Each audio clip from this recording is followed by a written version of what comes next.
বঙাইগাঁও চহৰৰ মাজমজিয়াৰে পাৰ হোৱা ৰেল লাইনে বিপদত পেলাইছে সৰ্বসাধাৰণ ৰাইজক। ফুট অভাৰ ব্ৰিজ নোহোৱাৰ ফলত ব্যৱসায়িক দিশত ব্যাপক প্ৰভাৱ সমস্যাৰ সন্মুখীন হৈছে ছাত্ৰ-ছাত্ৰী। বঙাইগাঁও ষ্টেচনত শুক্ৰবাৰে CPIM তথা ৰাইজৰ প্ৰতিবাদী কাৰ্যসূচী। ফুট অভাৰ ব্ৰিজৰ কাম ক্ষিপ্ৰতৰ কৰা, নিশা চলাচল কৰা দ্ৰুতবেগী ৰেল ৰখোৱাৰ দাবীৰে সাব্যস্ত কৰে প্ৰতিবাদ।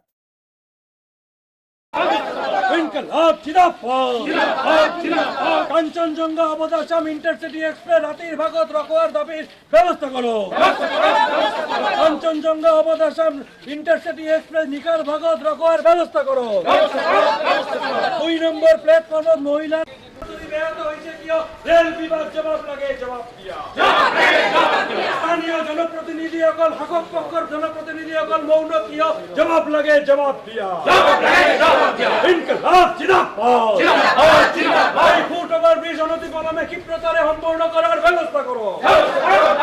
2 নম্বর প্ল্যাটফর্মের টিকিট বিক্রি কেন্দ্র অনতিপলমে স্থাপন করার ব্যবস্থা করো।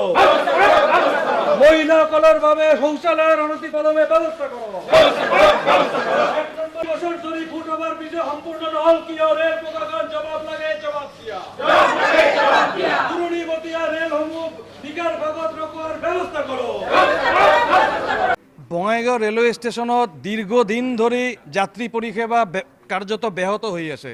মূলতঃ ৰেল বিভাগৰ চৰম গাফিলতি তথা জনপ্ৰতিনিধিসকলৰ উদাসীন মনোভাৱৰ বাবে আজি বঙাইগাঁও ৰেল ষ্টেচনত হেজাৰ হেজাৰ যাত্ৰীয়ে কাৰ্যত দুৰ্ভোগ ভুগিবলগীয়া হৈছে।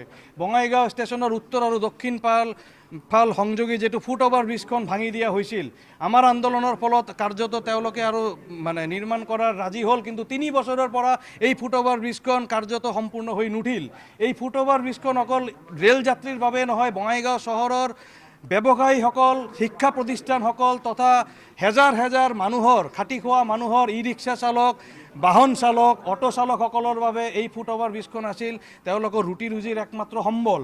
এই ফুট অভাৰ ব্ৰিজখন কাৰ্যত ভাঙি দিয়াৰ ফলত সমগ্ৰ বঙাইগাঁও চহৰখন এটা বঙাইগাঁও চহৰৰ প্ৰাণকেন্দ্ৰ স্বৰূপ যিবিলাক ৰাস্তা পথ আছিলে, ব্যৱসায় বাণিজ্য আছিলে, কাৰ্যত ব্যাহত হৈছে। আমি দাবী জনাইছোঁ দীৰ্ঘদিন ধৰি। আমি চাইছোঁ কাম আৰম্ভ হয় আকৌ বন্ধ হৈ যায়, ঠিকাদাৰ সলনি হয় কিন্তু কাম সম্পূৰ্ণ নহয়। ইয়াৰ বাবে সম্পূৰ্ণ দায়ী ৰেল বিভাগ, ইয়াৰ বাবে সম্পূৰ্ণ দায়ী জনপ্ৰতিনিধিসকল।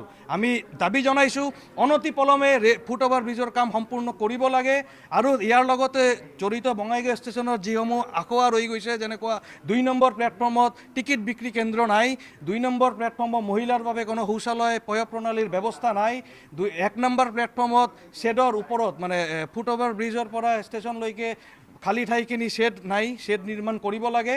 আৰু মূলতঃ তুৰণিবতীয়া যিবিলাক ৰেল ৰাতিৰ ভাগত, নিকাৰ ভাগত কাঞ্চনজঙ্ঘা এক্সপ্ৰেছ, অবধ আসাম এক্সপ্ৰেছ আৰু নতুনকৈ যিটো আমাৰ NGP গুৱাহাটী ইণ্টাৰচিটি এক্সপ্ৰেছ, এই 3খন ৰেল বঙাইগাঁও ষ্টেচনত ৰখোৱাৰ দাবীত আজি স্মাৰক পত্ৰ প্ৰদান কাৰ্যসূচী আমি CPIM দল বঙাইগাঁও আঞ্চলিক কমিটিৰ পৰা ইয়াত সমূহ ৰাইজৰ উদ্যোগত আৰু সমৰ্থনত আমি গ্ৰহণ কৰিছোঁ। আমি সকীয়াই দিব বিচাৰিছোঁ ৰেল বিভাগ কাৰ্যত আপোনালোকৰ দায়িত্ব পালন কৰক।